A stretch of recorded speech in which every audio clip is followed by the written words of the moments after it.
ahoana no atonga antsika ho kristianina mafy toy any video zay efa nijerentsika tamin'ny heriny tamin'ny heriny ihany koa tsika dia nijery any Davida zay niatrika zavatra mafy niatrika liona sy vera satria ahoana na possible an'izany hoe olona kely nefa ny miantsiady amina olona goavambe satria nahoana rehefa matanjaka ny any amin'ny fosiny saina dia afaka miatrika zavatra goavana zay indray nijerentsika ao anatin'ity video ity ka manasanao hanaraka an'izany hatramin'ny farany ao aoriana an'Andriamanitra.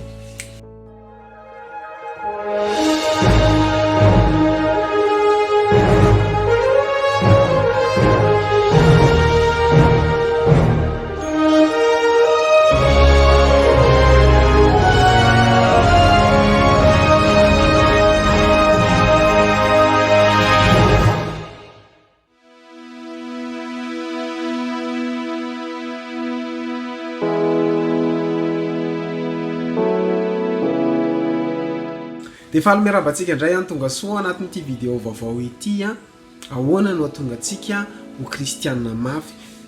Ijery any Davida ihany tsika hamaky ten'Andriamanitra tsika atao amin'ny Salamo fa 7:20 ny andininy 4 dia mivaky toy izao amin'ny anaran'i Jesosy. Enina dia mamaky lohasahan'ny fahafatesana aza dia tsy atahotra ny loza fa ianao no amiko. Ny tsorakazonao sy ny tehinao ireo no mahafatahotra. Davida no miteny eto hoe na mandalo lohasaha inona hoy izy na dia mamaky lohasahan'ny fahafatesana aza. Zany hoe na dia mandalo zavatra mahafaty ary aho izy Davida dia ahoana tsy atahotra ny loza. Misy inona zany eo ambadik'izay misy loza misy zavatra mahafaty fa tsy atahotra hoy Davida. Hoy Davida liona ve bera ve efa hitako zany. Zasy ianao zany tsy tokony kristianina mifona tompoko ray nitetaka na hoe ray nilezo. Raha misy zavatra atrehanao dia atreo amin'ny pasahina atreo amin'ny pitokina fa misy olona zao vao tonga ny tompotrosa avany dia tenenina ny ankizy tsy ahona izy hoe fa te hiteny aminao hoe atreo zany dia ataovy miditra ao trano izy mpandroso ao trano dia lazao hoe mbola tsy misy aloha atreto fa averina ny volanao. Mety handalo ny fahoriana, mety handalo ny aretina, mety handalo ny zavatra be dehibe, mety handalo ny loza ny accident. Fa hoy ny teny Davida tsy atahotra ny loza. Zay zavatra atrehantsika io zany vavan'ny olona ataovy mampatanjaka ny fotsika, ataovy mampatanjaka ny saitsika mba hatonga antsika hatanjaka. Satria ahoana na tonga ny Davida olona kely nefa nasany antsiady tamin'ny Goliata zay olona goavambe géant. Satria nahoana rehefa matanjaka ny any amin'ny fosiny saina dia matanjaka ny fanahy, matanjaka ho azy ary afaka miatrika Goliata.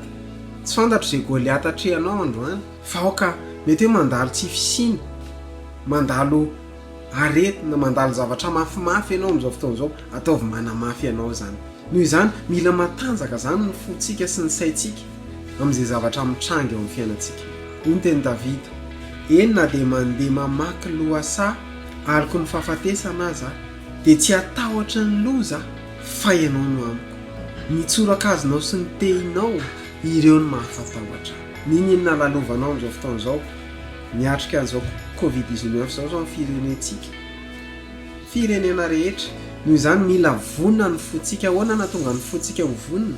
Ampanekena zavatra mafimafy, hanatrika zavatra mafimafy, hisedra zavatra mafimafy fa manamafy antsika io zavatra lalovantsika io. Aiza matahotra ny loza ny antsika akoho vonoina dia efa mampatahotra antsika fa ka ho mafy ianao. Tatsika reny zaza zay taizana zatra mitambatambazana reny tsy azo kitikitiana, tsy avela misedra olana dia reny olo reny rehefa aveo lasa malemy. Fa matoa avelan'Andriamanitra hitranga aminao zao zavatra zao dia nataon'Andriamanitra amafy anao. Hitanao any Andriamanitra vavakantsika tompoko. Andriamanitra misaotra anao zay Andriamanitra noho ny teninao fa tena teny fiainana tokoa miaraka aminao Andriamanitra. Marina fa misy zavatra tsy ho voasakanay mihitsy ny amin'ny fiainanay fa reny rehetra reny dia ataonao hampatanjaka anay. Zavatra azonay antoka Andriamanitra dia hibata fandreseny zay ary andresiny Goliata zay eo anoloanay. Hoanao ny voninahitra sy ny dera mandrakizay. Amen. Misaotra anao nanaraka ny video hatramin'ny farany dia manome fotoana antsika amin'ny herin'ny toy izao indray. Veloma tompoko.